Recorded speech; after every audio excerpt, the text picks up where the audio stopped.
오늘 저는 본문 로마서 15장 1절로 7절 말씀을 중심으로 해서 그리스도인의 삶의 목적과 목표라고 하는 주제로 말씀을 드리려고 합니다. 성도의 삶의 목적과 목표. 저 중국의 장자는 생사이르라고 하는 말을 했습니다. 무슨 말이냐? 인생은 꿈이요 죽음은 이 꿈에서 깨어나는 것에 불과하다. 그러므로 본래 삶이라고 하는 것이 따로 있는 것이 아니니 또 죽음이라고 하는 것도 실은 없는 것이다. 따라서 산다고 좋아할 것도 없고 죽는다고 슬퍼할 것도 없다. 이런 말을 했습니다. 글쎄요, 과연 장자가 말한 것처럼 인생이 그런 것일까요? 사람의 인생이 꿈에 불과하고 살았다고 해서 좋아할 것이 없는 그런 것일까요? 저는 그렇게 생각하지 않습니다. 마치 장자는 인생에 어떤 아무 목표도 열정도 없는 사람처럼 보입니다. 성경에 보면 전도서 9장 4절에 모든 산자들 중에 들어있는 자에게는 누구나 소망이 있음은 산개가 죽은 사자보다 나으니라, 낫기 때문이니라 그랬습니다. 그러니까 죽은 사자보다 살아있는 개가 더 낫다는 것입니다. 왜냐하면 살아있기 때문이죠. 살아있는 사람에게는 소망이 있기 때문이고 아무리 하찮은 목숨일지라도 살아있는 생명은 소중하기 때문입니다. 여기서 우리는 사도 바울의 인생관을 살펴볼 필요가 있습니다. 사도 바울 역시 장자처럼 생사이려, 즉 삶과 죽음이 같다는 뜻의 말을 했습니다. 그러나 사도 바울은 삶과 죽음에 대한 목표의식이 아주 뚜렷했던 분이시죠. 로마서 14장 8절에서 우리가 살아도 주를 위하여 살고 죽어도 주를 위하여 죽나니 라고 말씀했습니다. 사도 바울의 인생관은 그러니까 살아도 별 수 없고 죽어도 별 수 없다는 것이 아니지요. 살아도 유익하고 죽어도 유익하다. It's good to live and it's good to die. 살아도 유익하고 죽어도 유익하다는 것이 사도 바울의 인생론입니다. 살아도 주님을 위해 살고 죽어도 주님을 위해 죽는 것이니 사는 것도 유익하고 죽는 것도 유익하다는 말씀이죠. 사도 바울에게는 살고 죽는 것에 대한 뚜렷한 목표와 목적이 있었습니다. 바로 그것은 사도 바울의 마음속에 예수 그리스도가 자리 잡고 있었기 때문입니다. 사도 바울은 우리 예수님을 자기 일생의 목표로, 예수님을 자기 생의 목적으로 삼았던 분입니다. 그렇기 때문에 사도 바울은 감옥에 갇혀서 매를 맞고 고난을 당하는 현장에서도 감사의 찬송을 하나님께 올릴 수 있었던 것입니다. 사는 것과 죽는 것도, 옥에 갇히는 것도 바로 주님을 위해서 유익하다고 생각했기 때문이죠. 우리 그리스도인들은 삶의 의미와 목적이 분명해야 합니다. 무슨 말씀입니까? 우리 그리스도인들은 삶의 목적과 삶의 목표가 굳게 세워져 있어야 한다는 겁니다. 흔들려서는 안 된다는 겁니다. 심의해서도 안 된다는 겁니다. 굳게, 뚜렷이, 확고하게. 할렐루야. 여러분, 예수님의 생애를 보실까요? 우리 예수님은 짧은 33년의 생을 사시면서도 분명한 목적을 갖고 계셨습니다. 요한복음 5장 17절 말씀을 보면 예수께서 그들에게 이르시되 내 아버지께서 이제까지 일하시니 나도 일한다 라고 말씀하셨습니다. 아버지께서 일하고 계시니 나 또한 일한다라고 말씀하신 우리 주님은 그분의 생의 목적이 뭐냐? 바로 우리 하나님이셨습니다. 하나님이 일하시니 나도 일하고 하나님의 영광을 위해서 내가 십자가를 지겠다는 것이 우리 예수님의 생각이고 아버지의 뜻을 이루겠다고 하는 것이 우리 주님의 인생 목표였던 것입니다. 아버지의 뜻을 이루어드리는 것, 예수 그리스도의 뜻을 이루는 것을 일생의 목적으로 삼았던 사도 바울은 오늘 본문에서 우리에게 이렇게 권하고 말씀합니다. 첫째, 강한 자는 약한 자의 약점을 담당해야 한다고. 오늘 본문 1절 말씀에 믿음이 강한 우리는 마땅히 믿음이 약한 자의 약점을 담당하고 그랬습니다. 여기 담당이라고 하는 것은 우리 예수님께서 십자가를 담당하셨다는 말과 같은 겁니다. 담당이라고 하는 말은 책임을 진다는 말이고 대신 당한다는 뜻입니다. 자, 그렇다면 무엇을 담당하라는 것입니까? 연약한 자의 약점, 이것을 담당하라는 겁니다. 한번 따라서 합시다. 연약한 자의 약점을 담당하자. 연약한 자는 믿음이 약하고 허물이 많은 사람을 말하는 거예요. 그들의 약점을 담당하는 것이 바로 우리 먼저 구원받은 우리 성도들, 그리스도인들이 이뤄야 할 본분이라는 것입니다. 여기서 우리는 이 마땅이라고 하는 단어를 주목할 필요가 있습니다.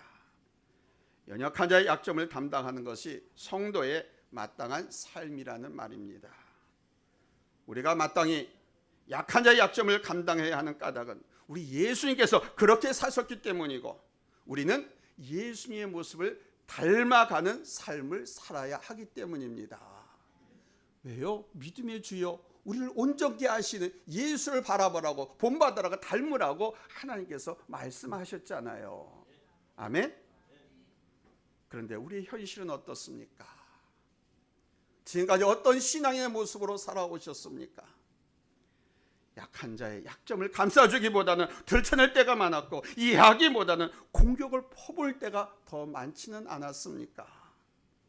저는 용서와 이해가 있는 관계야말로 이 세상의 제일 아름다운 모습, 꽃보다 더 아름다운 모습이라고 생각합니다.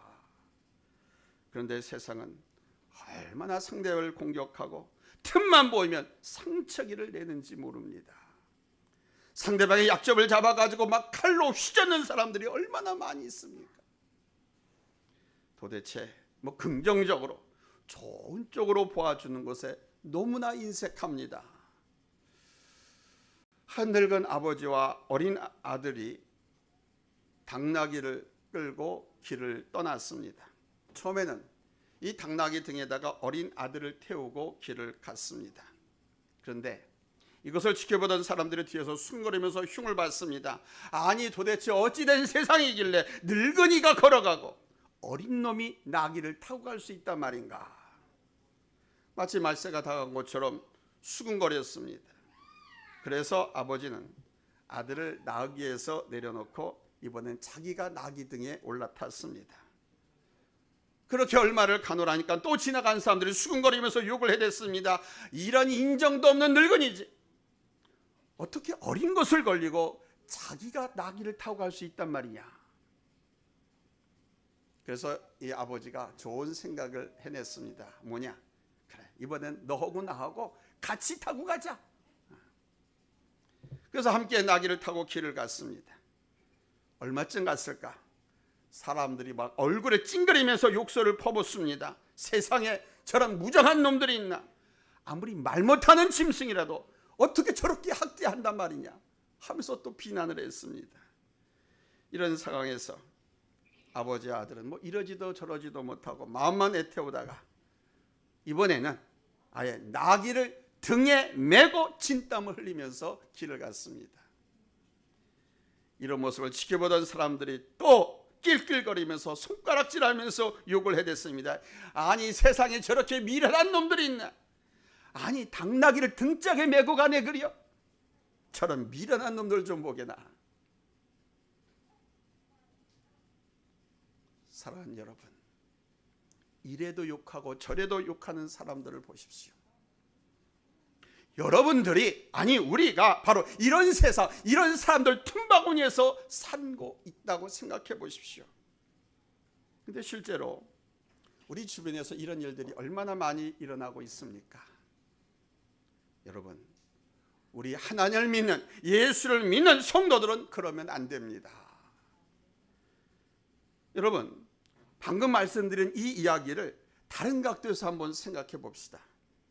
어린 아들을 나귀에 태우고 길을 걷는 아버지를 보면서 그래, 저것이 바로 자식을 향한 아버지의 마음이구나 했다면 어땠을까요? 또 늙은 아버지를 나귀에 태우고 길을 걷는 아이를 보면서 참, 저 녀석 정말 효자다, 정말 장차 훌륭한 사람이 되겠어 라고 칭찬해 주었으면 어땠을까요? 남의 약점을 들춰내고 비난하는 사람 곁에 있으면 사는 것이 얼마나 피곤한지 모릅니다. 그러나 이해하는 마음과 용서하는 마음이 있는 사람이 있으면 이 마음의 병도 치유되고요, 상처가 치료받는 일이 생기지 않습니까?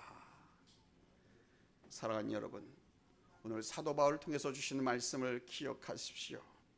믿음이 강한 우리는 마땅히 믿음이 약한 자의 약점을 담당하고, 연약한 자의 약점을 이해하고 담당해 주는 것이 사랑이고, 여러분 우리 성도의 마땅한 도리라고 하는 것을 믿으시기를 바랍니다. 꼭 기억하십시오. 구원받은 성도의 마땅한 도리입니다. 두 번째는 자기를 기쁘게 하지 말라고 말씀합니다. 본문 1, 2절 우리 한번 같이 읽을까요? 합독합니다. 시작. 자기를 기쁘게 하지 아니할 것이라. 우리 각 사람이 이웃을 기쁘게 하되 선을 이루고 덕을 세우도록 할지니라. 아멘. 딱 한 사람이 안 하네요. 다시 읽습니다. 시작. 자기를 기쁘게 하지 아니할 것이라. 우리 각 사람이 이웃을 기쁘게 하되 선을 이루고 덕을 세우도록 할지니라. 아멘. 자신을 기쁘게 하지 말고 이웃을 기쁘게 하라. 그렇게 하되 선과 덕으로서 기쁘게 하라는 겁니다. 그러면 하나님께 영광이 됩니다. 사람도 살리고 나도 살고. 그러니까 이 말씀의 뜻을 한마디로 정리하면 뭐냐? 남을 배려하면서 살아야 한다는 뜻입니다. 왜 그렇게 살아야 한다는 말씀입니까? 그 해답이 오늘 본문 3절에 나와 있어요. 찾았으면 아멘. 함께 읽겠습니다. 시작. 그리스도께서 자기를 기쁘게 하지 아니하셨나니 기록된 바 주를 비방하는 자들의 비방이 내게 미쳤나이다 함과 같으니라. 이 구절은 시편 69편 9절을 인용한 말씀입니다. 시편 69편 9편 뭡니까? 주를 비방하는 자들의 비방이 내게 미쳤나이다. 이 말씀은 사실 하나님을 거룩히 섬기는 백성이 고난당하는 것을 묘사한 말씀이에요. 그런데 본문에서 사도 바울은 메시아가 예수님이 하나님께 충성한 탓으로 비난과 수모를 당하셨다는 뜻으로 해석하고 있는 겁니다. 즉 예수님께서는 자신의 기쁨을 쫓지 않고 악한 자들의 비방까지도 다 받으시면서 저들 위해서 고난을 담당하셨다는 뜻입니다. 그렇습니다, 여러분. 우리 인생의 모델은 누구입니까? 예수님입니다. 여러분의 인생의 모델이 박근영입니까? 여러분의 인생의 모델이 이재명 대통령입니까? 아닙니다. 우리 예수 믿는 사람들의 모델은 누구? 예수님. 우리 인생의 롤 모델은 누구? 예수님. 뭐 자신 있게 확신 있게 크게 좀 해봐요. 우리 인생의 모델은 누구? 이거 전 세계로 유튜브 나가잖아요. 예수님 크게 저 사람들 예수 때 미친 사람이네 라고 할 거 아닙니까? 예수 믿는 사람들은 예수님께 미친 사람들 아니에요? 남들이 보고 착각할 정도로. 여러분 그렇게 내 인생의 모델은 예수님이다. 확신 있게 확실하게 여러분 주창할 수 있어야 돼요. 그렇죠? 우리 인생의 모델은 예수님이죠. 바로 우리 주님께서는 약한 자들의 약점을 담당하셨을 뿐만 아니라 자신의 기쁨을 버리고 우리 인류의 기쁨을 위해서 사신 분이 있습니다. 그러므로 성도가 이런 주님의 모습을 닮아가는 것은 여러분 마땅한 것, 당연한 거 아니겠습니까? 여러분 성도가 가장 성도다울 수 있는 것은 무엇일까요? 우리 하나님은 사랑이 있습니다. God's love. God is love. 그러니까 성도의 삶 속에서 하나님의 사랑을 베푸는 것을 말합니다. 여러분 어떤 모습이 성숙한 그리스도인일까요? 나 개인을 생각하기 전에 우리를 생각하는 사람입니다. 내 집, 우리 집 하나를 생각하기 전에 우리 교회, 우리 성도들 모두를 생각하는 사람이 바로 성숙한 그리스도인입니다. 나보다는 상대방을 먼저 생각할 줄 알고 상대방을 배려하는 것을 잊지 않는 사람, 그리고 상대방을 위해서 기꺼이 자신의 손해를 감수할 수 있는 사람. 이런 사랑과 선의 극치를 이루신 분이 바로 우리 주님이시고, 또한 이런 마음의 자세를 갖는 것이 우리 성도의 마땅한 도리라는 것을 믿으시기 바랍니다. 오늘 말씀하시잖아요. 그리고 세 번째는 서로 받으라는 말씀입니다. 서로 받으라는 겁니다. 본문 7절 함께 읽겠습니다. 시작. 그러므로 그리스도께서 우리를 받아 하나님께 영광을 돌리신 같이 너희도 서로 받으라. 그리스도께서 우리를 받아들이심으로 하나님께 영광을 돌리셨다. 그러니 너희도 서로 받으라는 것입니다. 그러면 너희도 하나님께 영광을 돌리게 될 것이란 뜻입니다. 아멘. 예수님이 우리를 받으심으로 하나님께 영광을 돌리셨던 것처럼 우리도 서로 받으면 그것으로서 우리가 하나님께 영광을 돌리게 된다는 거예요. 아멘. 자, 보십시오. 아주 중요한 하나님께 영광 돌리는 방법이 나오고 있잖아요. 하나님께 영광을 돌리는 방법, 우리가 서로 받는 거예요. 약한 사람, 믿음이 없는 사람, 범죄하고 죄 지은 사람이라도 받은, 교회들 다 받으라는 거예요. 그러면 그것을 가지고 우리가 하나님께 영광을 돌리게 된다는 겁니다.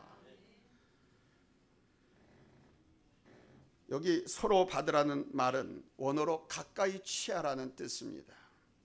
죄인이 와도 반갑게 가까이 맞아주고, 허물있는 사람이야도 반갑게 가까이 맞아주고, 미운 사람이야도 가까이 반갑게 맞아주는 것이 바로 서로 받아주는 것입니다. 이것이 바로 우리 주님께서 오늘 우리에게 원하시는 삶의 모습입니다.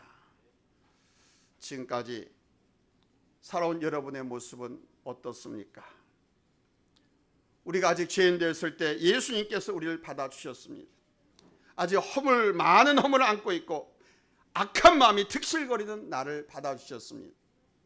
십자가에서 용서해 주셨고 구원해 주셨고 하나님 자녀로 삼아 주셨습니다.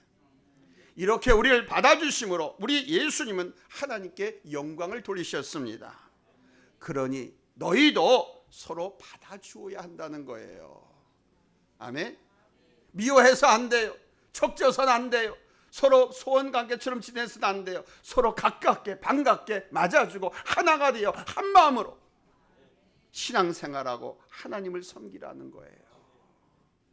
그러면 그것이 하나님께 영광이 된다는 겁니다. 할렐루야. 할렐루야. 교회는 죄인이 들어와서 구원을 얻는 곳 아닙니까? 결코 의인들이 모여서 하나님을 예배하는 것이 아닙니다.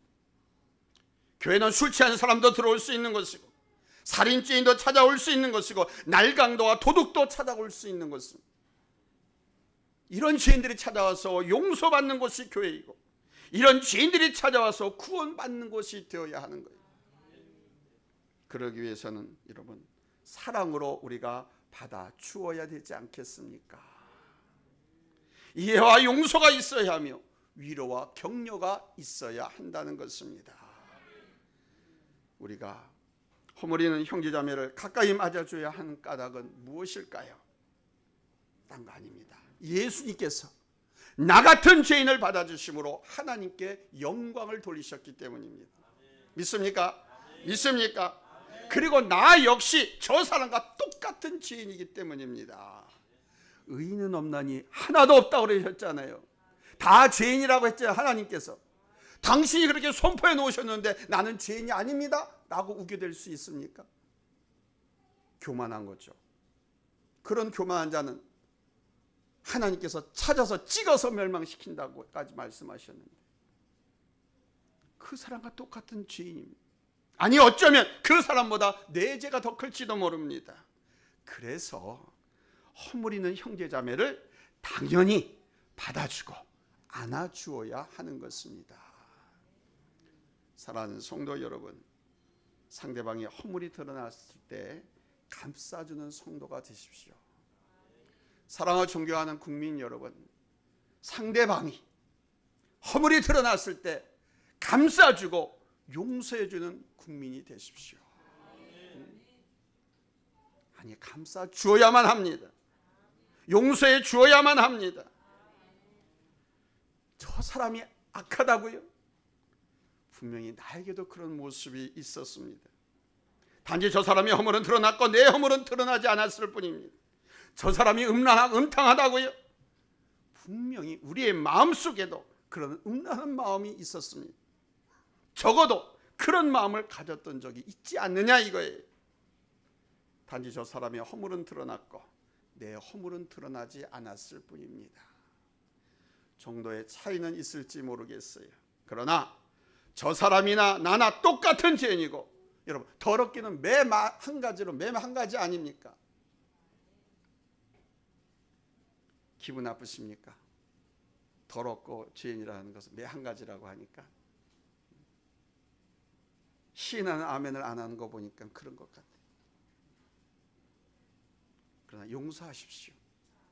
하나님의 말씀을 가지고 여러분들에게 권고합니다. 그나 나나 더럽기는 매 한 가지 아닙니까? 그러니 여러분 어찌해야 되겠습니까? 돌을 던져야 할까요? 과연 그렇게 해도 우리가 하나님 앞에, 주님 앞에 떳떳할 수 있을까요? 혹 상대방의 죄가 드러났을지라도 내 모습과 다를 바가 없다는 것을 아셔야 됩니다. 다시 한번 말씀을 드립니다만, 저 사람의 허물은 남들에게 알려졌지만 내 허물은 숨겨져 있을 뿐입니다. 드러나지 않았기에 당당하게 얼굴을 들 수 있을 뿐입니다. 만일 내 죄가, 우리의 죄가 모두에게 알려졌다라고 한번 생각해 보십시오. 저 사람이나 나나 다를 것이 뭐가 있겠습니까? 그러므로 우리는 어떤 약한 사람일지라도 예수님의 사랑으로 받고, 예수님의 사랑으로 감싸 안고, 예수님의 사랑으로 함께 손을 잡아야 할 줄로 믿습니다. 왜요? 우리 주님께서 그렇게 사셨기 때문이고요, 우리는 주 안에서 모두가 다 형제 자매가 되었기 때문입니다. 연약한 자의 약점을 담당해야 하는 것은 성도의 마땅한 도리입니다. 나 자신을 기쁘게 하기보다는 이웃을 배려하고 선과 덕을 세우는 것이 성도의 마땅한 도리이고, 약한 자들의 허물을 서로 받아주는 것이 성도의 본분이고 사명인 것을 절대로 잊지 마시기 바랍니다. Never forget. 절대로 잊지 말라. 이제부터라도 여러분 이렇게 사셔서 하나님의 영광을 드러내는 삶을 사시기를 예수님의 이름으로 축원합니다. 할렐루야. 기도합니다.